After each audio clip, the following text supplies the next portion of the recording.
আম্মা জানা আয়েশা রাদিয়াল্লাহু আনহা বলেন, দুনিয়ার উম্মত, সারা দুনিয়ার মানুষের জন্য একটা সূর্য আছে, আমি আয়েশার জন্য একটা স্পেশাল সূর্য আছে। দুনিয়ার মানুষের সূর্যটা ফজরের নামাজের পরে পূর্ব দিগন্তে উদিত হয়, আর আমি আয়েশার একটা স্পেশাল সূর্য, এটা এশার নামাজের পর আমি আয়েশার হুজরার মধ্যে উদিত হয়। কেমন নবী আমার সুন্দর! আম্মা জানা আয়েশা বলেন, আমি সেলাইয়ের কাজ করতেছিলাম সুই সুতা নিয়ে, হঠাৎ বাতি বন্ধ হয়ে গেল, সুইটা পড়ে গেল, কোথাও তালাশ করে পেলাম না। পয়গম্বর যখন ঘরের মধ্যে পদার্পণ করলেন, নবী আসার পর চেহারা মোবারকের আলোতে আমি তাকায় দেখলাম সুইটা খুঁটির গোড়ায় পড়ে আছে। আম্মা জানা আয়েশা রাদিয়াল্লাহু আনহা বলেন, আমি নবীজির ঘামগুলো সংরক্ষণ করে রাখতাম। নবীজির ঘাম কত সুন্দর! বড় বড় বড় বড় অনুষ্ঠানে নবীর ঘাম আমরা মিশক আর আম্বর আতর হিসেবে ব্যবহার করতাম। আমার নবী কেমন সুন্দর! যে নবীর চেহারা মোবারকের দিকে একটা নজর করলে বহুদিন, এক সপ্তাহের পর্যন্ত পেটের ক্ষুধা নিবারণ হয়ে যেত। কেমন নবী পেয়েছ রে উম্মত! যদি সৌন্দর্যের কারণে তুমি কাউকে ভালোবাসতে চাও, এক নম্বরে ভালোবাসতে হবে আমার আল্লাহকে, দ্বিতীয় ভালোবাসতে হবে আমার রাসূলকে। এই জন্য আল্লাহর নবী বলেন, আমার ভালোবাসাটা তোমার বাবার মতো হলে হবে না, তোমার মায়ের মতো ভালোবাসা হবে না, তোমার ভাইয়ের মতো ভালোবাসলে হবে না। তুমি তোমার সন্তানকে যেই পরিমাণ ভালোবাসো, ওই ভালোবাসা আমি নবীকে বাসলে হবে না। তোমার জীবনটাকে তুমি যেই পরিমাণ মোহাব্বত করো, ওই পরিমাণ মোহাব্বত করলে হবে না। কারণ তোমার বাবার মধ্যে যেই পরিমাণ সৌন্দর্য আছে, এর থেকে আমি পয়গম্বরের মধ্যে সৌন্দর্য এত বেশি। সারা দুনিয়ার মাখলুকাতের সৌন্দর্য যদি এক পালায় দেওয়া হয়, আমার নবীর সৌন্দর্যের ওজন হবে কোটি গুণে বেশি।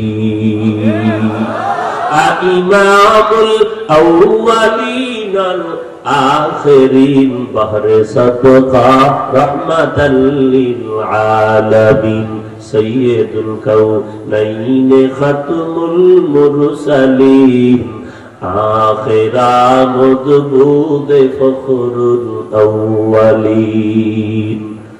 পয়গম্বরের কণ্ঠ কত সুন্দর! কেমন সুন্দর আমার মায়ার নবীর কণ্ঠ! মায়ার নবী কোরআন যখন তেলাওয়াত করতেন, বেঈমান আবু জাহাল মায়ার নবীর ঘরের কিনারায় অন্ধকারে চুপি চুপি পয়গম্বরের কণ্ঠের তেলাওয়াত শুনতেন। সাথের বন্ধুরা বলতেন, আবু জাহাল যেই মুহাম্মদের গালি দাও, তার তেলাওয়াত কেন শুনো? বলে, যতই গালি দেই না কেন, মুহাম্মদের তেলাওয়াত এত মজা লাগে, এমন সুন্দর তেলাওয়াত জমিনে আর কারো কণ্ঠে হয় না। এরে নবীর আশিক উম্মতের দল, সৃষ্টির শ্রেষ্ঠ সুন্দর আমার নবী। আমার নবীর সুন্দরের বিবরণ যদি সারা জিন্দেগি দেওয়া হয়, শেষ করা যাবে না। আমার নবীর চুলগুলো কেমন সুন্দর! যদি উম্মতেরা সেই চুলের বয়ানটা শুনতে পারতা, উপলব্ধি করতে পারতা, তাহলে আমার কলিজার টুকরা যুবকেরা বেঈমান নায়ক আর ক্রিকেটারের সাইজে চুল কেটে ইন্দুর আর বান্দর হতে পারতি না। हकीकत से तो दुनिया बेखबर है, दुनिया की नुमाइश पर नजर है। नमी गुयम के आज दुनिया जुदा बाश, बहर कारे के बाशी बा खुदा बाश। चिस्ते दुनिया जो खुदा गाफिल बुदर, मैं कमाशो नुकरा हो फरजिंदोजा।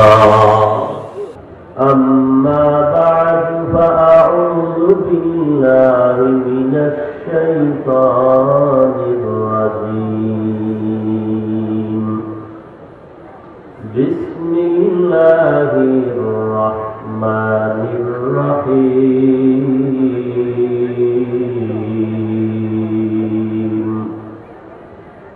قل إن كنتم تحبون الله فاتبعوني يحببكم الله ويغفر لكم ذنوبكم والله غفور رحيم.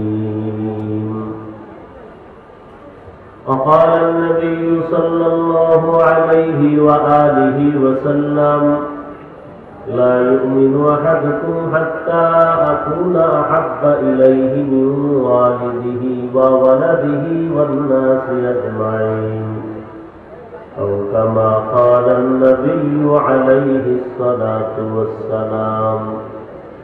صدق الله مولانا العظيم وصدق رسوله النبي الأمي الكريم ونحن على ذلك من الشاهدين والشاكرين والذاكرين والحمد لله رب العالمين. اللهم صل على محمد النبي الأمي وعلى آله وسلم تسليما. سبحانك لا علم لنا إلا ما علمتنا إنك أنت العليم الحكيم. رب اشرح لي صدري ويسر لي أمري واحلل عقدة من لساني يفقه قولي. تکبیر میں کلمہ میں نمازوں میں اذان میں، تکبیر میں کلمہ میں نمازوں میں اذان میں، ہے نام الہی سے ملا نام محمد، ہے نام الہی سے ملا نام محمد. فرماتے ہیں آدم کا مجھے خلد تری میں، فرماتے ہیں آدم کو مجھے خلد تری میں، لکھا ہوا تو باپ ملا نام محمد، لکھا ہوا تو باپ ملا نام محمد. ہے نیم میں محبوب یہ مطلب کا اشارہ، ہے نیم میں محبوب یہ مطلب کا اشارہ، پھر کیوں نہ ہو محبوب خدا نام محمد، پھر کیوں نہ ہو محبوب خدا نام محمد. মাদ্রাসা নূরে মদিনার উদ্যোগে আয়োজিত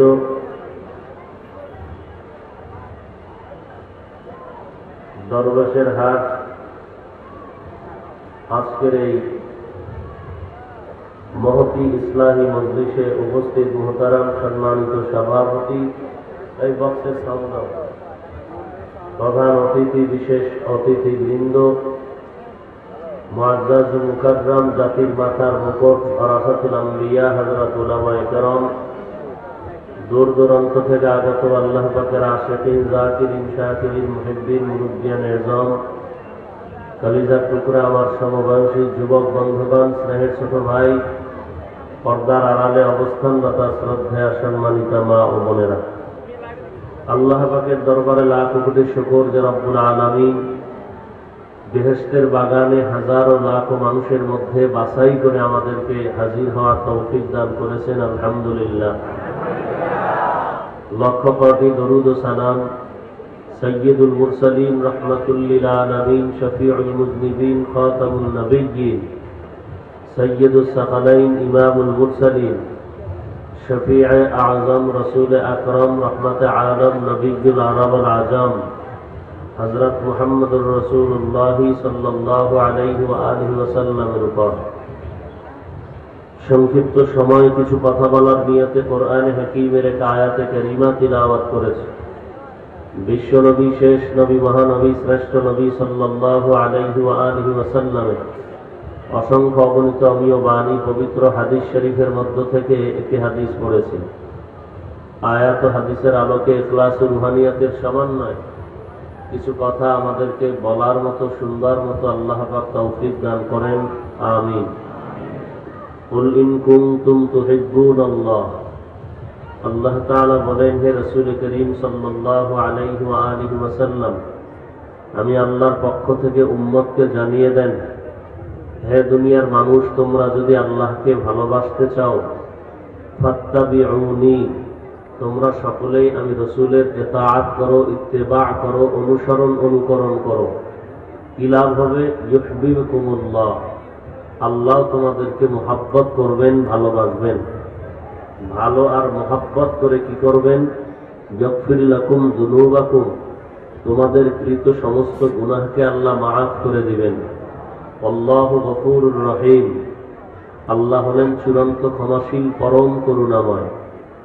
রাসূলুল্লাহ সাল্লাল্লাহু আলাইহি ওয়া আলিহি ওয়াসাল্লাম ইরশাদ করেন, লা ইউমিনু আহাদুকুম হাত্তা আকুনা হাব্বা ইলাইহি মিন ওয়ালিদিহি ওয়া ওয়ালাদিহি ওয়ান নাসি আজমাইন।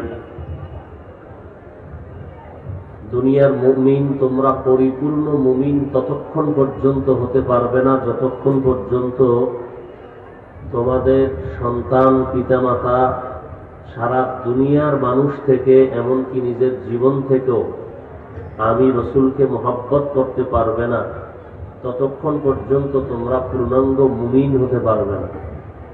এ হলো আয়াত ও হাদিসের সংক্ষিপ্ত তরজমা। বর্তমান মাস রবিউল আউয়াল, এ মাসে রাসূল পৃথিবীতে আগমন করেছেন এবং এ মাসেই রাসূল পৃথিবীর থেকে বিদায় নিয়েছেন।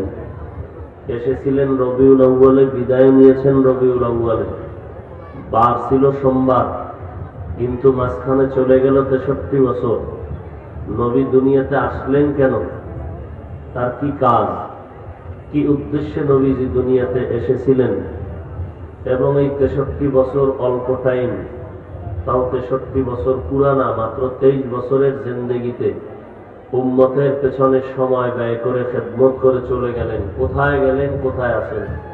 ঠান্ডা ঘুরে না।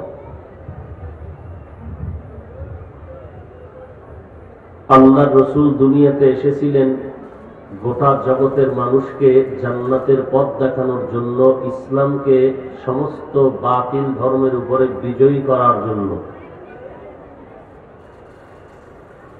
রাসূল উম্মতকে জান্নাতের পথ দেখিয়ে ইসলামকে সমস্ত ভ্রান্ত ধর্মের উপরে বিজয়ী করতে গিয়ে রাসূল কিছু পদ্ধতি নিয়ে গোটা জগতের মধ্যে 23 বছরে এমন কিছু কাজ করেছেন, যেই 23 বছরের কাজ এবং ওই ফর্মুলা ফলো করলে কিয়ামত পর্যন্ত মানুষগুলো যেমন দুনিয়াতেও পাবে শান্তি, পরকালেও চিরমুক্তি পেয়ে বিনা হিসাবে জান্নাতে যেতে পারবে। তো আল্লাহর রাসূল দুনিয়াতে এসেছিলেন এমন একটি আদর্শ নিয়ে, যে আদর্শ গ্রহণ করলে মানুষ দুনিয়াতেও সম্মানিত হবে, পরকালেও সম্মানিত হবে। এই 23 বছর খেদমত করে রাসূল কিয়ামত পর্যন্ত মদিনাতুল মুনাওয়ারায় রওজায়ে পাকের মধ্যে জিন্দা অবস্থায় নামাজের হালাতে আল্লাহর মারিফতে নিমজ্জিত থাকবেন। কিয়ামত পর্যন্ত সেখান থেকে রাসূল কোথাও যাবেন না, সেখান থেকে রাসূল কোথাও যাবেন না। কোথায় থাকবেন? কথা বলেন না কেন? রাসূল থাকবেন কোথায়? বাংলাদেশে? কোথায়? মদিনাতুল মুনাওয়ারায় রওজায়ে পাকে। মৃত্যু না জিন্দা? জিন্দা। কোথাও আর ওখান থেকে নবীজি যাবেন? মাঝে মাঝে সিলেটে আসবেন, আপনাদের ফেনীতে আসবেন, মাঝে মাঝে এরকম ওয়াজের প্যান্ডেলে নবীজি আসবেন। এটা আহলে সুন্নাত ওয়াল জামাতের আকীদার বহির্ভূত ভ্রান্ত বাতিল আকীদা। নবী কোথাও আসবেন না, যাবেন না, উম্মতেরা নবীর জন্য কি করে ফেরেশতারা নবীর কাছে খবর পৌঁছায় দিবেন। নবীজির কষ্ট করে আমার মতো নাপাক বান্দার খবর নেওয়ার জন্য আসার কোনো প্রয়োজন নাই। নবী রওজা মোবারকেই আছেন। তো 23 বছরে এমন একটা প্রেসক্রিপশন নবী তৈরি করে গেলেন, এই প্রেসক্রিপশন ফলো করে গোটা জগতের মানুষ যদি চলে বিনা হিসাবে জান্নাত পাবে। মরণের আগেই সে জান্নাতি হইয়াই কবরের দেশে রওনা হবে। আল্লাহর রাসূল যেই পদ্ধতিগুলো অবলম্বন করে কাজ করেছেন 23 বছরে, আল্লাহ এর বিস্তারিত আলোচনা কোরআনে হাকীমের মধ্যে করেছেন। রাসূল মূল 4টা পদ্ধতিতে উম্মতের পেছনে খেদমত করেছেন। উদ্দেশ্য কি ছিল?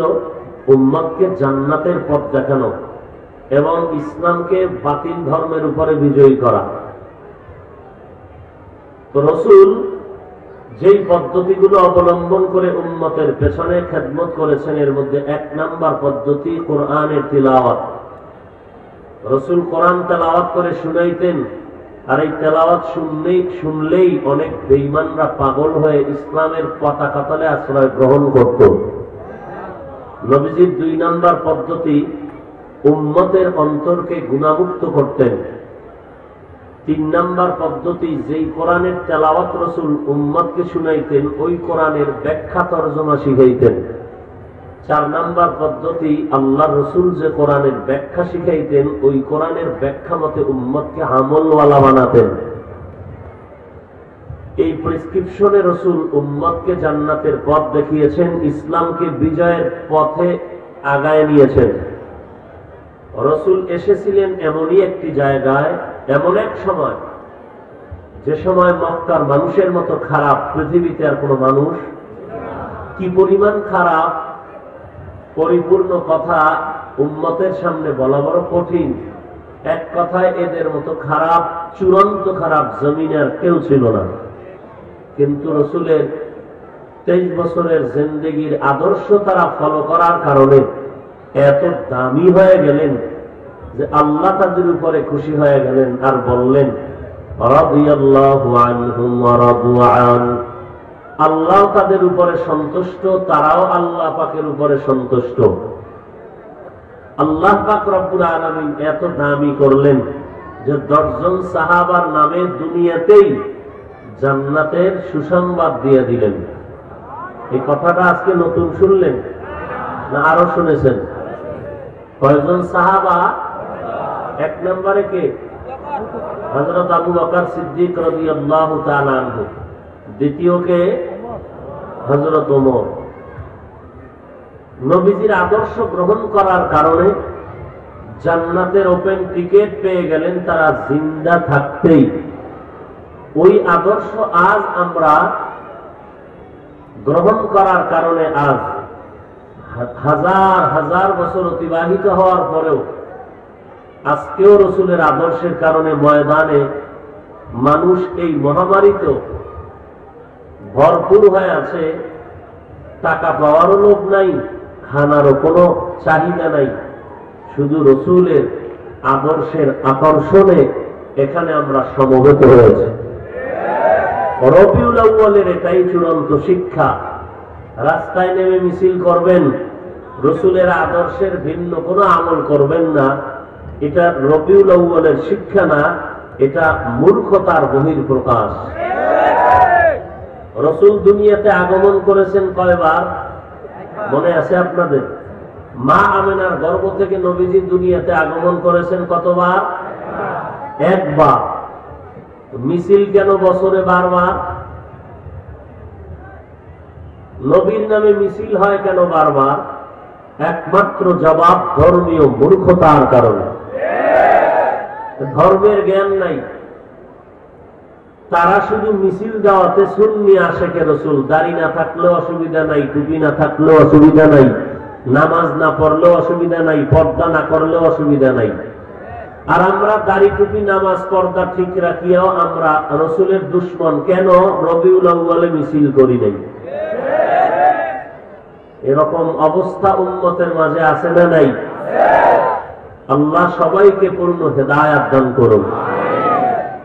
আল্লাহ পাক বলেন, হে রাসূল উম্মতকে বলেন, আমি আল্লাহকে যারা ভালোবাসতে চায় তারা আপনি রাসূলের অনুসরণ করবেন। মহাব্বত, ভালোবাসা এমন একটা জিনিস যেই ভালোবাসার চাদরে গোটা জগৎকে আল্লাহ প্যাকেট করে দিয়েছেন। হাদিস শরীফে আল্লাহর রাসূল বলেন, মহাব্বত আর রহমত আল্লাহর দয়াকে 100 ভাগ করে মাত্র 1 ভাগ জমিনে মাখলুকাতের মধ্যে দিয়েছেন, আর বাকি 99 গুণ মহাব্বত আল্লাহ রিজার্ভ রেখেছেন। এই 1 গুণ মহাব্বত শুধু মানুষকে দেননি, সব মাখলুকাতের মধ্যে বন্টন করা। এই 1% মহাব্বতের কিছু অংশ গর্তের পিপিলিকা পেয়েও একে অপরের জন্য পাগল। এই 1% মহাব্বতের কিছু অংশ জঙ্গলের প্রাণীরা পেয়ে একে অপরের জন্য পাগল। একটা মুরগি তার বাচ্চাকে ডানা মেলে কিভাবে আলিঙ্গন করে শত্রুর মোকাবেলায়, এই মহাব্বত 1%-এর কিছু অংশ উড়ন্ত পাখিরা পেয়ে সকালবেলা খোলা আকাশে উড়ে সন্ধ্যাবেলা পেট ভরে বাচ্চার খানা নিয়ে হাজির হয়ে যায়। এই 1% মহাব্বতের কিছু অংশ মানুষ আমরা পাওয়ার কারণে একে অপরের জন্য জীবন দিয়ে দেয়, দেয় না? মানুষ মানুষের জন্য জীবন দেয়, মুরিদেরা পীরের জন্য জীবন দেয়, দলের লোকেরা নেতার জন্য জীবন দেয়। কেন? এই কেনর পেছনে কিছু কথা। মানুষ মহাব্বত করে এই জন্য, মহাব্বতের কারণে একে অপরের জন্য জীবন দিয়ে দেয়। ভালো একটা যুবক সন্তান সম্ভ্রান্ত পরিবারের, একটা ফেতনি দুর্বল সমাজের নিকৃষ্ট পরিবারের একটি মেয়ের সাথে সম্পর্ক। সম্ভ্রান্ত পরিবারের যুবক ছেলে বলে, এই মেয়েটাকে আমি চাই। মা বাবা বলে, ভালো মেয়ে দিন। বলে, লাগবে না, এটার জন্যই আমার জীবন আর মরণ। কারণ কি? তার অন্তরে আছে মহাব্বত। আর এই মহাব্বতটা কেন হয়? মহাব্বত হওয়ার কিছু কারণ। 1 নম্বর মহাব্বতের কারণ হলো সৌন্দর্যতার কারণে, জামাল। একে অপরকে মহাব্বত করে কেন? বলে চেহারাটা খুব সুন্দর। মহাব্বত কেন করে? বলে কণ্ঠ খুব সুন্দর। মহাব্বত কেন? বলে তার হাতের লেখা খুব সুন্দর, তার কণ্ঠের কবিতা খুব সুন্দর। সৌন্দর্যের কারণে মানুষ মানুষকে মহব্বত করে। 2 নাম্বার কারণ, মানুষ যোগ্যতার কারণে মানুষ মানুষকে মহব্বত করে। লোকটার চেহারাও সুন্দর না, কণ্ঠ সুন্দর না, এরপরে মহব্বত কেন? বলে তার বক্তব্যের বাচন ভঙ্গি বড় সুন্দর। সে একজন বিল্ডিং করতে পারে, আর্কিটেকচার ইঞ্জিনিয়ারিং পাস করে এমন সুন্দর ডিজাইন করে যেটা অন্য কেউ পারে না। এই যোগ্যতার আলোকে আমি তাকে মহব্বত করি। ডাক্তার আপনাদের দরবেশের হাট আছে না নাই? আছে, ফেনী শহরেও আছে, দাগনভূঞাতেও আছে। কিন্তু এখানের লোকগুলো সেখানে যায় কেন? সেখানেও বহু ডাক্তার দেখায় না, একজনকে দেখায়। কেন? বলে অন্যান্য ডাক্তার থেকে ওই ডাক্তারের ঔষধে আমার রোগ ভালো হয়, এজন্য আমি তাকে মহব্বত করি। এর নাম হলো জামাল, কামাল, নওয়াল, এহসানের কারণে মহব্বত। চতুর্থ উপকরণ হলো মহব্বতের আত্মীয়তার বন্ধনে, রক্তের সূত্র ধরে মহব্বতের কারণে, বন্ধনটার কারণে মহব্বত বেড়ে যায়। আমার ছেলে একটা অপরিচিত মানুষকে আমি কলিজা দিয়া মহব্বত করি কেন? সে আমার আত্মীয় হতে চলছে, এজন্য। তো আল্লাহ পাক নবীকে বললেন, আমি আল্লাহকে যারা ভালোবাসতে চায় তারা আপনার অনুসরণ করবে। কেন? ভালোবাসার যে উপকরণগুলো আছে, সৌন্দর্য, যোগ্যতা, এহসান, সব দিক থেকে এগুলো মানুষ আর সমস্ত মাখলুকাতের মধ্যে যা আছে এর থেকে হাজার হাজার কোটি গুণ বেশি আছে আল্লাহর ভেতরে, এরপরে আছে আমার রসুলের মধ্যে। এগুলো যদি সারা জিন্দেগি বয়ান করা হয় শেষ করা যাবে না। রসুল আমার কত সুন্দর, আল্লাহ আমার কত সুন্দর, আল্লাহ কত সুন্দর। বলে বান্দা কণ্ঠটা এত সুন্দর, এই কণ্ঠ কে দিয়েছেন? আরো আস্তে করে বলেন। তো যেই আল্লাহ বান্দাকে এত সুন্দর কণ্ঠ দিলেন, সে আল্লাহ কত সুন্দর। যেই আল্লাহ এত সুন্দর আসমান বানাইলেন খুঁটিবিহীন, সে আল্লাহ কত সুন্দর। সূর্যটা এত সুন্দর করে যিনি বানাইলেন, তিনি কত সুন্দর। এজন্য শিল্পী বলে আসমান সুন্দর, জমিন সুন্দর, পাহাড় সুন্দর, পর্বত সুন্দর, তুমি আরো কত সুন্দর। এই সৌন্দর্যের বিবরণ কিয়ামত পর্যন্ত দিলেও কোনো শেষ হবে না। আল্লাহ এত সুন্দর, যেটা ধরা ছোঁয়ার বাহিরে, ধরাও যায় না, স্পর্শও করা যায় না। আল্লাহ পাক মানুষকে মেধা দিয়েছেন, মাথা সব সাইজ গুলো এক, কিন্তু ভেতরের হালাত কি এক? বলেন। মানুষ মেধা খাটাইয়া মেমোরি বানাইছে, মেমোরির সাইজ সব এক, কিন্তু কোন মেমোরির জিবি 64, কোনটা 2, সাইজ কিন্তু এক, ভেতরের অবস্থান কেমন ভিন্ন। 100টা আকাশ পাতাল, আকাশ পাতাল। এখানে মাথা সব সমান, আধা কেজি হাইয়েস্ট ওজন হবে, ধরে নেন 1 কেজি। এরপরে যদি কারো মাথা আরো বেশি ওজন হয়, বলবে না মাথা নাই, না মাথা মোটা। তাহলে মাথা সব এক, কিন্তু সকলের মাথার মেধার পরিধি এক নয়, এক। দেখেন, আমার মাথা দিয়ে খাটাইয়া টুপি পরলাম, দাড়ি রাখলাম, কেউ যদি বলে 1 কোটি টাকা নগদ দিলাম, আজকে এশার নামাজ পড়বা না, বলেন আমি এশার নামাজ 1 কোটি টাকায় ছেড়ে দিব, কিন্তু আপনার পায়ে ধরলেও আপনি নামাজ পড়বেন না। আমাকে নামাজ ছাড়তে বললেও আমি মনে করি সে দুশমন, আর আপনাকে নামাজ পড়তে বললে আপনি মনে করেন দুশমন। মাথা সব এক, ভেতরের হালাত কি পরিমাণ দ্বিমুখী হয়ে আছে। আল্লাহ পাক বলেন মোহাব্বতের উপকরণ আমি আল্লাহর মধ্যে সীমাহীন, কোন তুলনা নাই। আল্লাহ কতজন? একজন। আল্লাহ সব দিক থেকে এক, নাকি কোন এক দিক থেকে ভিন্ন আছে? আল্লাহ সব দিক থেকে এক, জাতি হিসাবে এক, গুণের ক্ষেত্রেও এক। আল্লাহর সাথে কেউ সত্তাগত সমকক্ষ নাই, গুণ হিসাবেও কেউ তার সমকক্ষ। এবার রাসূল কি পরিমাণ সুন্দর। আম্মা জান আয়েশা রাদিয়াল্লাহু আনহা বলেন, আয় দুনিয়ার উম্মত, সারা দুনিয়ার মানুষের জন্য একটা সূর্য আছে, আমি আয়েশার জন্য একটা স্পেশাল সূর্য আছে। দুনিয়ার মানুষের সূর্যটা ফজরের নামাজের পরে পূর্ব দিগন্তে উদিত হয়, আর আমি আয়েশার একটা স্পেশাল সূর্য, এটা এশার নামাজের পর আমি আয়েশার হুজরার মধ্যে উদিত হয়। কেমন নবী আমার সুন্দর। আম্মা জান আয়েশা বলেন, আমি সেলাইয়ের কাজ করতেছিলাম সুই সুতা নিয়ে, হঠাৎ বাতি বন্ধ হয়ে গেল, সুইটা পড়ে গেল, কোথাও তালাশ করে পেলাম না। পয়গম্বর যখন ঘরের মধ্যে পদার্পণ করলেন, নবী আসার পর চেহারা মোবারকের আলোতে আমি তাকায় দেখলাম সুইটা খুঁটির গোড়ায় পড়ে আছে। আম্মা জান আয়েশা রাদিয়াল্লাহু আনহা বলেন, আমি নবীজির ঘামগুলো সংরক্ষণ করে রাখতাম। নবীজির ঘাম কত সুন্দর, বড় বড় বড় বড় অনুষ্ঠানে নবীর ঘাম আমরা মেশক আর আম্বর আতর হিসেবে ব্যবহার করতাম। আমার নবী কেমন সুন্দর, যে নবীর চেহারা মোবারকের দিকে একটা নজর করলে বহুদিন, 1 সপ্তাহের পর্যন্ত পেটের ক্ষুধা নিবারণ হয়ে যেত।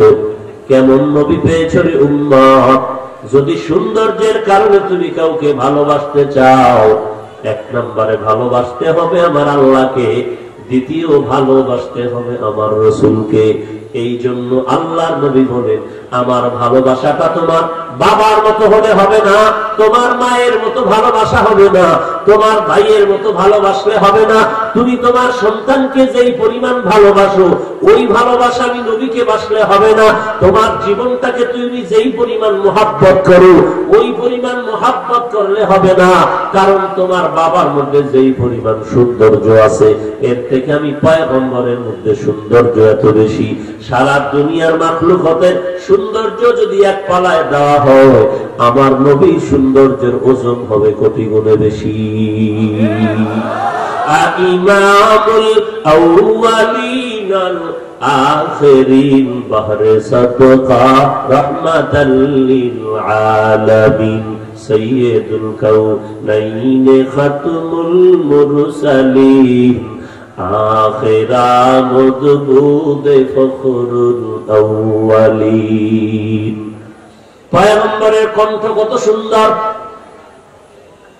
সূরা কাউসারের ব্যাখ্যায় উলামায়ে কেরামের কণ্ঠ বড় সুন্দর।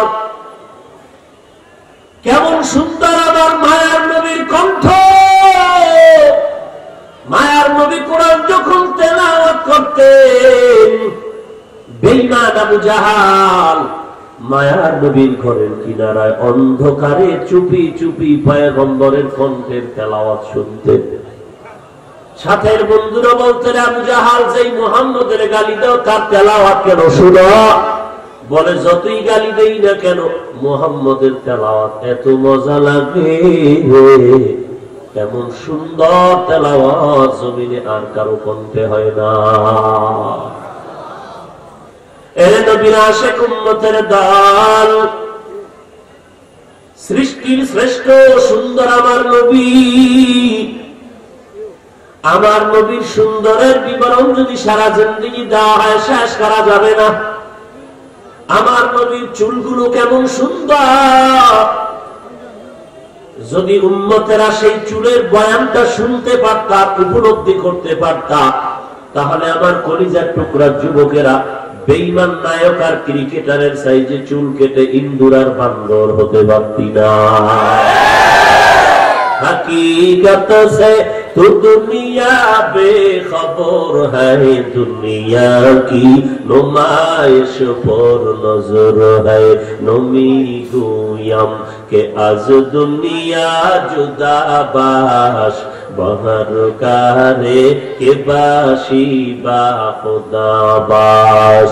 चिस्ते दुनिया जो खुदा गाफिल बुदर, मैं कमाशो नुकरा हो फरजिंदोजा। এরে নবীর উম্মতের দল, মায়ার নবী কেমন সুন্দর। নবীজির চুলগুলো কত সুন্দর, দেখলেই আকর্ষণ হয়ে যেত। যুবক বলে হুজুর আমার চুলগুলো আমি ক্রিকেটারের সাইজে কেটেছি কারণ এর মধ্যেও তো আকর্ষণ। দেখলেই আমার মা আমার 3টা চুমু দেয় চুলে এরকম কাটার কারণে। কিরে যুবক দেয়নি? তোমার শিক্ষকরা খুব নাম্বার বাড়ায় দেয় চুল কাটার কারণে। হ্যাঁ, তোমার এই চুল কাটার কারণে তুমি কারো না কারো ধন্যবাদ তুমি পাইতেছো গোপনে। কারা? তোমার মতো আর একটা গাঞ্জা করে বলে বন্ধু ঠিকই একটা কাজের মতো আকাম করেছে। কিন্তু কোন আল্লাহর প্রিয় বান্দা তোমার চুলগুলো দেখে কেউ মুহাব্বতের নজরে তাকাবে না। তোমার মা অপছন্দ করে, চুল পছন্দ করে না, তোমার আব্বা পছন্দ করে না, নবী পছন্দ করবে? গাঞ্জা করে পছন্দ করলে কি হবে? আচ্ছা তুই যে মেয়ের সাথে প্রেম করো, আল্লাহর সাক্ষী রেখে কত ওই মেয়ে তোর এই চুল পছন্দ করে? তোর তো একটা ভাল্লুকের মতো দেখা যায়, পছন্দ করে? এরে যুবক আল্লাহর গোলাম, ভালো করে বুঝো কিসের বাহাদুরি করো। একদিন তো মরণের ডাক এসে যাবে, কবরে গেলে তার বাবি মাস্তানির মজা কেমন। এই তোর মধ্যে যৌবন আছে, আমার মধ্যে নাই, কথা কম। কেমন আছে? তোর থেকে কম না বেশি? কয় না হুজুর গো পোলা বানা তো বেশি জ্ঞান, যৌবন বেশি কম হবে নাকি? বলবা তো গোটা কই, তোদেরটা তো বিয়ে পাস করার আগে বিয়া পাস করেছিস। লজ্জা থাকলে দাঁত বেটকাইয়া হাসতি না, মাথা মতো করে কান্না করতি। এজন্য ১,৫০০ বছর আগে রাসূল বলেছেন, লা ঈমান আলিমান লা হায়া আলা, যার লজ্জা নাই তার ঈমান নাই। কেমন লজ্জা নাই বাঙালি মুসলমান? নিজের আপন মা তার নিজের কলিজার মেয়েটাকে দিয়া ওপেনে জেনার ব্যবসা করায়। সোনার বাংলার ইতিহাস। বাবা তার আপন মেয়েটাকে হোটেলে ঢুকাইয়া বলে, তুই আজকে আমার স্ত্রীর মতো ব্যবহার হবি। এরে নবীর উম্মতের দল, নোয়াখালীর জমিনে মায়ের ইজ্জত রক্ষার জন্য ধর্ষকের বিচার চাইতেছো, ধর্ষকের ফাঁসির জন্য স্লোগান দাও। কেন এত চিল্লানি রে ভাই? ধর্ষকের বিচার চাইছো, ধন্যবাদ, কিন্তু নিজেরে নিজে চিন্তা কর। নারী নির্যাতনের আইন তো বাংলাদেশে আছে বড় কড়া, শিশু নির্যাতনের আইন তো আছে বাংলাদেশের মধ্যে খুব দামি আওয়াজ। এরপরও তুই আবার চিল্লাইয়া আরো কষায় দিলি। একটু বাঁচার সুযোগ আছিল, এখন সুযোগ নাই। একটু যদি ধরা পড়ো তো কল্লা ফেলে দেওয়া হবে। কিন্তু যুবক, তুই বুকে হাত দিয়া আল্লাহকে সাক্ষী রেখে বলতে পারোনি তুই নোয়াখালীর মায়ের ইজ্জতের চিন্তা করো। তুই একটু জবাব দে আমাকে, তোর এই বয়সে তুই জীবনে কতটা মেয়ের জীবনের উপরে হামলা করেছ? তোর এই বয়সের ভিতরে কত জীবন, নারীর জীবনের সতীত্ব নষ্ট করেছ? তোর আব্বা জানে না, মা জানে না, ভাই জানে না, কেউ জানে না, কিন্তু আল্লাহ জানে। আর তুই যে মেয়েটার সাথে অপরাধ করেছ, ওই মেয়েটা তো জানে তুই এলাকার বড় লম্পট। তুই 13 বার হজ করলেও তো মেয়ের কাছে হাজির হইতে পারবি না। মেয়ে তো তোরে ভালো করে চিনেছে, তুই লম্পট। এরে যুবক, তোর বিচারের দাবি কে তুলবে? তোমার বিচারটা কে করবে? তবে বিচার যদি নাও পাও, কপালে লেখ। 4টা মেয়ের জীবন খাইছো, 10টা মেয়ের চরিত্রে হামলা করেছো। কপালে যদি তোর বিয়া থাকে, এমন একটা সময় একটা মেয়ে তোর কপালে আসবে, 10টা মেয়ের জাল এক মেয়ে তোরে মিটাইয়া দুনিয়াতে মরার আগে আযাবুল কবর তোরে দেখায় দিবে। আল খাবিসাতু লিল খাবিসিন, খবিসের সাথে খবিস আসবে, ভালোর সাথে ভালো আসবে। কপালে লেখা রাখ। আর বিয়া আছে কিনা তাও আমার সন্দেহ। ভাইরা আমার, এরে নবীর আশিক উম্মতের দল, আমার নবীর সৌন্দর্যের বিবরণ সারা রাত দিলেও শেষ হবে না রে উম্মত। মানুষ মানুষকে মহব্বত করার দ্বিতীয় উপকরণ হলো যোগ্যতা। আমার নবী কেমন যোগ্য নবী! দুনিয়াতে আসার পরই আমার নবীর যোগ্যতার বহিঃপ্রকাশ ঘটতে শুরু হলো। আম্মা জানাবে না, নবী মুহাম্মদকে যখন হালিমাতুস সাদিয়া কোলের মধ্যে দিলেন, পয়গম্বর আম্মা জান হালিমাতুস সাদিয়ার একটা দুগ্ধ পান করেন আর একটা পান করেন না। কারণটা কি? নবী জানায় দিলেন, আমার একটা দুধ ভাই আছে, তার জন্য আমি একটা দুধ রেখে দিয়েছি। আমি ইনসাফ করার জন্য এসেছি, বেইনসাফির জন্য আসি নাই। এরে নবীর উম্মতের দল, নবীজি কেমন যোগ্য নবী! দুনিয়ার কারো কাছে গিয়ে জ্ঞান শিখেন নাই, কথা থেকে লেখাপড়া শিখেন নাই, আল্লাহ তাকে যোগ্য করে বানাইছেন। নবী বলেন, আনা বুইস্তু মুআল্লিমান, আমি শিক্ষক। বলে কোন লাইনের শিক্ষক? কলেজের, স্কুল, ভার্সিটির না মাদ্রাসা? বলে বান্দার জীবনে যেই লাইনে অভাব আছে, ওই অভাব পূরণের জন্য আমি নবী হলাম শিক্ষক। রাজনীতি বুঝো না? আমি নবী মদিনায় রাজনীতির শিক্ষকতা করিয়া উম্মতের রাজনীতি শিখাইলাম। বান্দা পরিবার চালাইতে, পরিবার চালাতে শিখো না, পরিবার চালানোর পদ্ধতি আমি নবী শিখাই দিলাম। ব্যক্তি জীবনটা কেমন করে মজবুত করে নিবি, আমি নবী সুন্দর করে ব্যক্তিটারে পরিচালনা করে আমার উম্মতের শিখাই দিলাম। এরে নবীর আশিক, সমাজটারে কেমন করে পরিচালনা করবা, আল্লাহর নবী বলেন, আমি সমাজ পরিচালনার যোগ্যতা কি লাগবে তাও দেখায় দিলাম। যোগ্যতার আলোকে যদি সব দুনিয়ার মানুষের যোগ্যতা এক জায়গায় করা হয়, আমার নবীর যোগ্যতার ওজন হবে কোটি কোটি কোটি গুণে বেশি। বলে যোগ্যতার আলোকে বান্দা তুমি যদি মহব্বত করতে চাও আমার নবীকেই মহব্বত করতে হবে।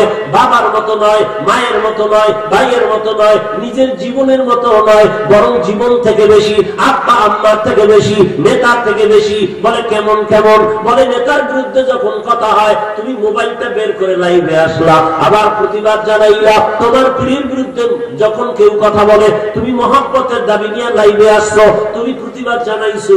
ওরে নবীর উম্মত, তোমার সামনে যদি আমার নবীর বিরুদ্ধে কেউ কথা বলে লাইভ আসো আর যাই আসো না কেন, তোমার প্রতিজ্ঞাবদ্ধ হইয়া জীবনের মায়া ত্যাগ করিয়া ঘর থেকে সালাম দিয়ে বের হতে হবে। আমার নবীর দুশমনের বিচার যতক্ষণ পর্যন্ত হবে না আমি নবীর উম্মত ঘরের দরওয়াজায় ফিরে যাব না। কিন্তু তুমি যে বিচারের দাবি নিয়ে আগাচ্ছ তোমার বিচার করবে কে? যেই উম্মতেরা 5 ওয়াক্ত নামাজ না পড়লে ওই উম্মতের রসুলের কাতারে কোনো দাম থাকে না। তুমি নবীর দুশমনের বিচার চাও, কিন্তু তুমি যে মাথার মধ্যে নবীর দুশমনের পরিচয় দিয়ে রাখছো, মদিনার আদর্শ মাথায় নাই, মদিনার আদর্শ তোমার বডির মধ্যে নাই, তুমি তো বেঈমানের পদাঙ্ক অনুসরণ করতেছো। এরে নবীর উম্মত, নবীর সুন্নতকে জবাই করতেছো। আজকে যদি কোন দলের একটা লোক এই আপনাদের দরবেশের হাতে একটা অন্যায় করে ধরা খায়, দলের নেতারা বলবে তোরে বহিষ্কার। তার মানে কি আমগ দল পবিত্র, না পাক লোক আমগ দলে থাকার অধিকার নাই। ঠিক নেই? সামান্য একটা অন্যায় করছে, দলের নেতারা বলে তুমি বহিষ্কার। মানে নবীর উম্মত যারা হবে এরা যদি অপরাধ করিয়া নবীর সুন্নতের জবাই করে আবার বাহাদুরি করে, নবী কেন বলবে না এর উম্মত তুই আমার দল থেকে বহিষ্কার? মদিনার নবী বলেন বেঈমান আর মুমিনের মধ্যে ব্যবধান নামাজ। বেঈমানেরা নামাজ পড়ে না, মুমিনেরা নামাজ বাদ দেয় না, নামাজ ছাড়ে না। অথচ এখানে এমনও আশিক রাসূল আছেন মিছিলটা কিন্তু টাইট করে করেছেন, কিন্তু আজকে ফজর পড়েন নাই, যোহরের নামাজ পড়েন নাই, আসর পড়েন নাই, মাগরিব পড়েছেন কিনা জানি না, এশা পড়বেন কিনা তাও জানি না। মোনাজাত হয়ে যাবে, স্টেজ থেকে বলা হবে, আজান হবে, নামাজ পড়ে যাবেন, সব পড়ায় যাবে। কে কার আগে বাড়িতে যাবে? বলে নামাজ বাড়ি গিয়ে পড়লে পড়লাম, না পড়লে নাই। আবার গিয়ে বয়ান শুনে ঘুমাবে, ফজরের নামাজের কোনো খবর নাই। অথচ উম্মতের দল নামাজ যদি 5 ওয়াক্ত বান্দা না পড়ো, নবীর উম্মতের কাতারে নাম থাকবে না। কারণ 1 ওয়াক্ত নামাজ ছাড়ার কোনো সুযোগ নাই। দাঁড়াইয়া নামাজ পড়ো, শক্তি যদি না থাকে অসুস্থ, বসে বসে নামাজ আদায় করো। যদি বসে আদায়ের শক্তি না থাকে শুয়ে শুয়ে আদায় করো। শুয়ে আদায় করার যদি শক্তি না থাকে বান্দা তুমি ইশারায় নামাজ পড়ো, এরপর নামাজ বাদ দেওয়া যাবে। কত ওয়াক্ত পড়া লাগবে? কত ওয়াক্ত? বছরে কয়বার? বছরে 2 বার। এরে নবীর উম্মতের দল দৈনিক 5 বেলার নামাজ পড়া লাগবে। মাঝে মাঝে 2-1 ওয়াক্ত নামাজ না পড়লে কোনো অসুবিধা হবে না। কথা কয় না? হবে? ভালো করে কও। ফেরেশতারা লিখে নিক হবে। এবার জবাব ঠিক করে কবরে যাও, নাহলে জুতা রেডি। আল্লাহ বলে ফেরেশতারা লেখ বলতেছে হবে, এরপরে যদি না পড়ে তো পিডা। বলতেছে হবে, এরপরও যদি না পড়ে তো সপ্তাহে জুমার দিন নামাজ পড়লেই হবে। যারা শুধু জুমা পড়ে 5 ওয়াক্ত পড়ে না তারা টাটকাবে নামাজি। এদের নামাজি বললে কবিরা গুনাহ হবে। আবারও আসতে করে যারা শুধু জুমা পড়ে 5 ওয়াক্ত, এরা নামাজি না বেনামাজি? এদেরকে নামাজি বললেও কি হবে? বলেন কি হবে? আর জুমার নামাজ পড়তে গিয়ে কি পুরা পড়ে? পড়ে? কিছু মুফতি সাহেবরা ফতুয়া দেয় জুমার আগের 4 রাকাত লাগে না। আমল চোর বাইরেছে দুনিয়া, কিছু আমল চোর, ধর্মের নামে আমল চোর। এখন তারাবি 20 রাকাত পড়লে মাজা ব্যথা হয়, এই জন্য কমাই পড়ো। কথা বলে তারাবি 20 রাকাত পড়লে কি ব্যথা হয়? মাজা ব্যথা হয়। অথচ রসুল সারা রাত নামাজে কাটায় দিলেন, তাহাজ্জুদ পড়লেন, ইশরাক পড়লেন, আউয়াবিন পড়লেন, চাষ পড়লেন, নবী এত নামাজ পড়লেন, সমস্ত সাহাবায়ে কেরাম নফল নামাজ পড়লেন, আর কেউ যদি কয় নফল লাগে না, নবী বলবে তোর মতো উম্মত আমার লাগে না। নামাজ লাগবে নি? কত ওয়াক্ত? প্রতিদিন পড়তেই হবে, পড়তেই হবে। না পড়লে কোনো সমস্যা হবে? সবাই বলেন হবে। যেহেতু বলছেন হবে, এবার বিবেক দিয়ে চিন্তা করে সামনে আগায়েন। বেশি বাঁচার কিন্তু গ্যারান্টি নাই। যত মরণের লাশ পাই সব যুবকের লাশ। যুবক, তোমার মতো যুবক 5 ওয়াক্ত নামাজি, দাড়িওয়ালা, টুপিওয়ালা, পাগড়িওয়ালা কলেজে পড়ে আছে না নাই? ফেনীতে নাই? ও বাবা, দেখলে মনে হয় যেন কেন্দ্রীয় মসজিদের খতিব। পরে কই? বিশ্ববিদ্যালয়। RAB, army, police, BDR, OC, DC, SPI, উকিল, ব্যারিস্টার 5 ওয়াক্ত নামাজি আছে না নাই? তুমি পারবা না কেন? ফিট রেডি কইরা যাও। খোদার মায়ের দুনিয়ার ভাই, খোদার মায়ের। ও ভাই, নমরুদ, হামান, কারুন, ফেরাউনের নাম শুনছেন না? এরা ফকিন্নির বাচ্চা ছিল?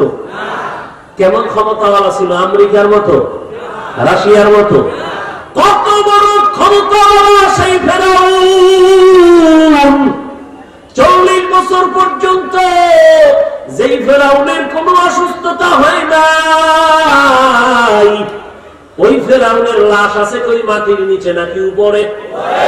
কোথায়? উপরে কোথায়? কোটি টাকার মালিক দেখো অভাব হয় না দূর, গরিব ঘুমায় আরাম করে মনটা বাহাদুর। ফেরাউনের লাশটা দেখো মিশর জাদু ঘরে, খায় না মাটি পোকা মাছি সবাই ঘৃণা করে। মুসলমান বাদ দেন, সারা দুনিয়ার বেঈমানদের বাড়ি বাড়ি তালাশ করেন, ইন্টারনেটে সার্চ দেন, অথবা কোনো উপায় যদি থাকে খোঁজ নেন, সারা দুনিয়াতে কোন এক বেঈমানের নাম পাবেন নাকি? ফেরাউন, হামান, সাদ্দাত, নমরুদ? একজনও না। বুঝা শুনে বললেন? আচ্ছা, পান নাই। আজকে যদি বলেন, এই হিন্দু ভাই, অন্য কোন ধর্মের ভাই, তোমার মাসে 1 লাখ দিব, নামটা ফেরাউন রাখো, কথা হয় না। এই সত্য কথা বলতে এত টেনশন কেন? রাখবে? কোন বেঈমান রাখবে? মুসলমান? এই মুসলমান, মুসলমান রাখতে পারে, কারণ 1 লাখ টাকা মাসে তো কম না। কারণ যে মুসলমান মসজিদে ঢুকিয়া সেজদা দিয়া দুর্গা পূজায় গিয়া সন্তেষ খায়, সে কি না পারে? স্লোগান দেয় ধর্ম যার যার উৎসব, তার মানে বিয়া যার যার বউ সবার। কি ঠিক? বউ যার যার, বিয়া যার যার, বউ সবার। আল্লাহ হেদায়েত দান করেন। আর মহব্বতে বলেন, এরে নবীর উম্মতের দল, যেই ফেরাউনের নাম সারা দুনিয়ার বেঈমানের মধ্যে কেউ রাজি না, এত ক্ষমতা, এত টাকা, আজকে মাটিটার লাশ গ্রহণ করে নাই। ফেরাউনের নাম নেওয়ার একটা মানুষ জগতে বেঁচে নাই, অথচ আম্বিয়া কেরামের নাম নেওয়ার মানুষ আছে না নাই? সাহাবায়ে কেরামের নাম নেওয়ার মানুষ আছে না নাই? আউলিয়া কেরামদের নাম নেওয়ার মতো মানুষ আছে না নাই? মাদ্রাসার নাম সাহাবীদের নামে, নিজের সন্তানের নাম আউলিয়া কেরামের নামে, আম্বিয়া কেরামের নামে নাম। এরে নবীর উম্মতের দল, খাজা মঈনুদ্দিনের নামে সন্তানের নাম, শাহজালালের নামে সন্তানের নাম, শাহপরানের নামে সন্তানের নাম, শাহ আমানতের নামে সন্তানের নাম, বড় পীর আব্দুল কাদের জিলানীর নামে সন্তানের নাম, হাজী ইমদাদুল্লাহর নামে সন্তানের নাম, রশিদ আহমদ গঙ্গুহির নামে সন্তানের নাম, আব্দুল কুদ্দুসের নামে সন্তানের নাম। এরে নবীর উম্মতের দল, শুধু তাই না, খাজা মঈনুদ্দিনের নামে দোয়ার মাহফিল, ওয়াজ কুরুনির নামে দোয়ার মাহফিল চলে, বড় পীরের নামে দোয়ার মাহফিল চলে, হাটহাজারীর আহমদ শফি সাহেবের নামে দোয়ার মাহফিল চলে। কেন এত সুনাম, কেন এত নাম মানুষ নেয় কেন? তারা জগতের বড় ক্ষমতাওয়ালা ছিলেন, টাকাওয়ালা ছিলেন না? না, পেটে পাথর বেঁধে, গামছা বেঁধে কালেমার দাওয়াত দিয়েছেন, 3 বেলা খানাও তারা খেতে পারেন নাই, ছোট একটা ঘর উঠাইয়া জীবন কাটাইছেন। এত, তারপর তাদের এত সুনাম, একমাত্র কারণ টাকা পয়সা কিছুই না, এই সুনামের একমাত্র কারণ হলো নবীর আদর্শ। নবীর আদর্শের দাম আছে না নাই? কম না বেশি? এরপর বলবেন না কেন? আমি যদি এখন বয়ানটা বন্ধ করিয়া আপনাদের জিকিরে লাগাইয়া 5 মিনিটের জন্য স্টেজের পেছনে পর্দার আড়ালে গিয়ে দাঁড়াইয়া 5 মিনিট পরে এসে আবার কণ্ঠের টান দিয়ে বয়ান শুরু করি, সব ঠিক আছে, বয়ান ঠিক আছে, কণ্ঠ ঠিক আছে, ব্যবধান কি? মাথায় টুপি নাই, শরীরের মধ্যে মদিনার পোশাক নাই, বিপরীতে শার্ট প্যান্ট টাই লাগাইয়া যদি বসি, আপনারা আল্লাহর মুহাব্বত নিয়ে বলবেন, চাপার জোরে নয়, অন্তর থেকে বলবেন। আমি যদি 5 মিনিট পরে শার্ট প্যান্ট টাই লাগায়া কণ্ঠ ঠিক আছে, বয়ানও ঠিক আছে, কোরআনের আয়াত পড়াও ঠিক আছে, শুধু ব্যবধান কি শার্ট প্যান্ট টাই লাগানো, শুনবেন? যারা শার্ট প্যান্ট টাইয়ের গোলামি করে তারাও বলবে হাফিজ ভাইয়ের ধ্বংস মাত্র শুরু। কথা ঠিক নেই? তাহলে পায়ে হাত রেখে বলি, যুবক, আজকে বালিশে মাথা লাগাইয়া 1 মিনিট চিন্তা কর, মদিনাওয়ালা নবীর পোশাকের দাম কত? রিক্সা ড্রাইভার মদিনার পোশাক লাগাইয়া রিক্সা বন্ধ করিয়া আজান শুনে মসজিদের মধ্যে যখন ঢুকে গেল, একজন ভদ্রলোক দেখে কয়, সালাম আলাইকুম, হুজুর কেমন আছেন? রিক্সাওয়ালা ওয়ালাইকুম বললা জিব্বায় কামড় দিছে, ভিতরে ঢুকবো কিনা না জানি আবার বিপদে পড়ি, কারণ ভদ্রলোক আমার দেই লম্বা পোশাক দেখে সালাম দিয়ে হুজুর কইছে, ভিতরে ঢুকবে যদি কয় সামনে গিয়ে অনুমতি করো, তার উপায় আছে? জানালা দিয়ে একদিকে দৌড় দিতে হবে। তাহলে নবীর সুন্নতের পোশাকের দাম আছে না নাই?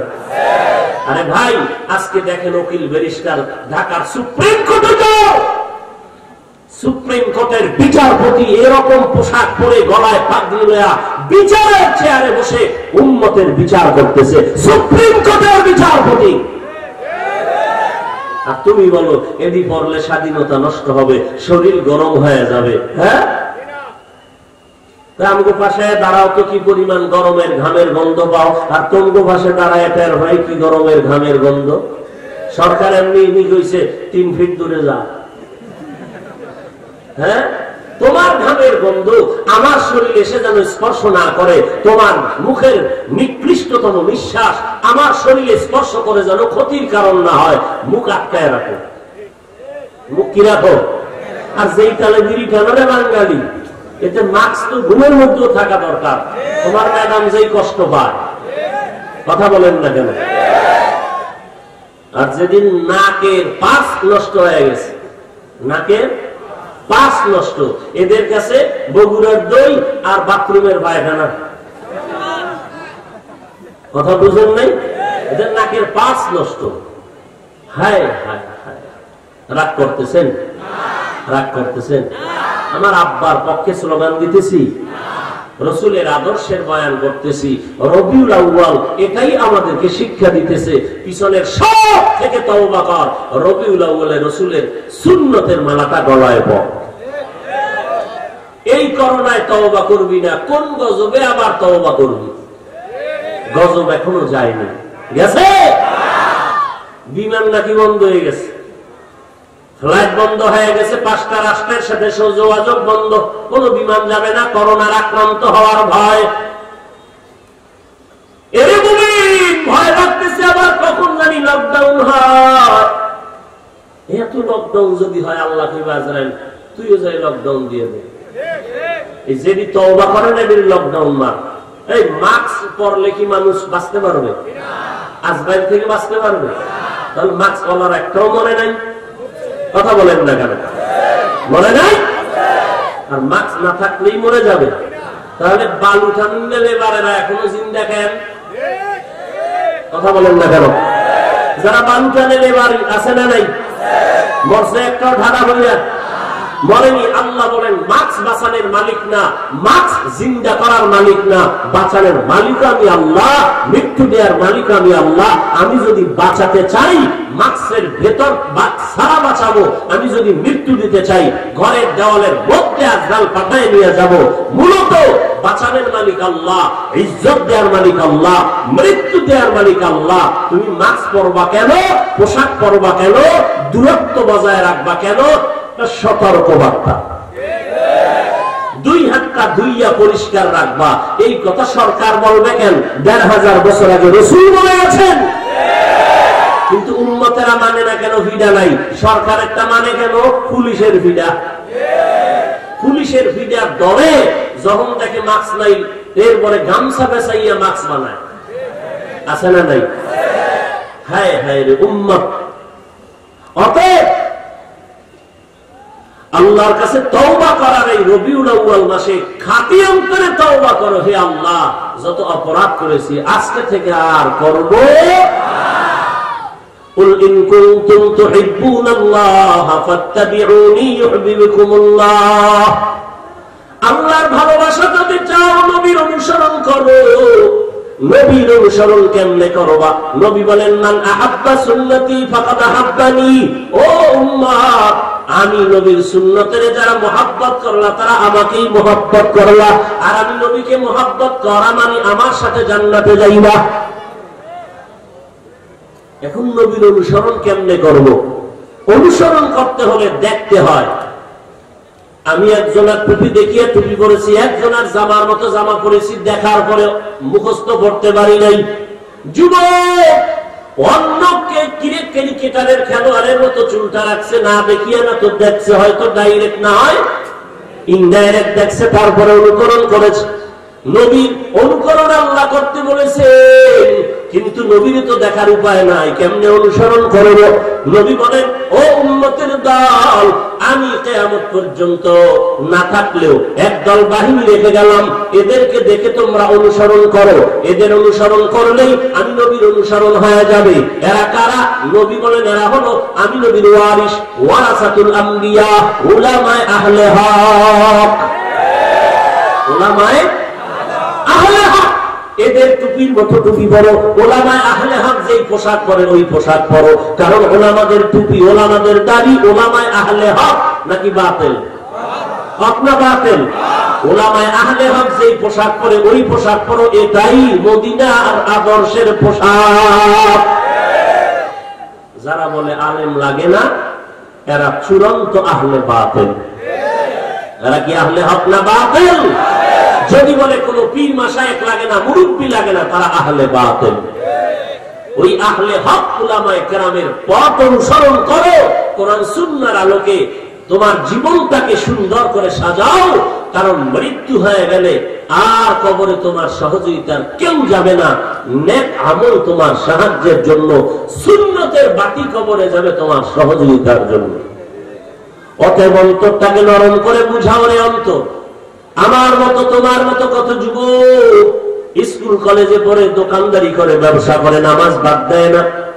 আমিও আজকে থেকে তওবা করে নিলাম, হে আল্লাহ আর জীবনে নামাজ ছাড়বো না, বেপরদায় চলবো না, মা বাবার বিরোধিতা করে গুনাহগার হব না। আহলে হক উলামায়ে কেরামের অনুসরণে নিজের জীবনটা সুন্দর করে চলবো। নবীর সুন্নতের বিরোধিতা করবো না, নবীর সুন্নতের মালা গলায় লাগাবো। ওরে বান্দা, নবীর মোহাব্বতে আঙ্গুলের নখগুলি যদি কাটতে চাও, সেখানেও নবীর সুন্নাত। মাথার টুপিটা কেমনে দিবা, সেখানেও নবীর সুন্নাত। জুতাটা কেমনে পায়ে ঢুকাইবা, সেখানেও নবীর সুন্নাত। যারা মানবে তারা সুন্নি, যারা মানবে না তারা ধোঁকাবাজ। অতএব নবীর মোহাব্বতি সুন্নতের মালা গলায় লাগাও। আজকে থেকে 5 ওয়াক্ত নামাজ আর বাদ দিব না, কারণ আমার গুনাহের কারণে আমার ঘরের মানুষ, মা বাবা, সন্তান কষ্ট পায়, আমার গুনাহের কারণে সমাজের মানুষ কষ্ট পায়। আয় আল্লাহ, তুমি আমাকে খাস তওবা করার তৌফিক দান করো, তওবার উপরে মজবুত হয়ে চলার তৌফিক দান করো। গলায় ছুরি আসবে, মরে যাব, জীবনে আর নবীর সুন্নতের বিরোধিতা করব না, এই জবান দিয়ে গীবত শিকায়াত করব না। আয় আল্লাহ, আল্লাহ তোমার গোলামির বাহিরে কারো গোলামি আর করব না। যদি তওবার নিয়ত থাকে, দিলটাকে খাঁটি ভাবে নিয়ত যদি হয়, নরম করে আল্লাহর কাছে মহব্বতের সাথে বিনয়ের সাথে বলো, হে আল্লাহ তুমি আমাকে মাফ করে দাও, জীবনে আর নবীর তরিকার বাহিরে চলবো না, নামাজ ছাড়বো না, সহি ভাবে কোরআন পড়া শিখবো, মা বাবার খেদমত করে দোয়া নিব। আল্লাহ আমাদের সবাইকে নবীর আদর্শওয়ালা উম্মত হওয়ার তৌফিক দান করেন, আমিন। আলহামদুলিল্লাহি রাব্বিল আলামিন।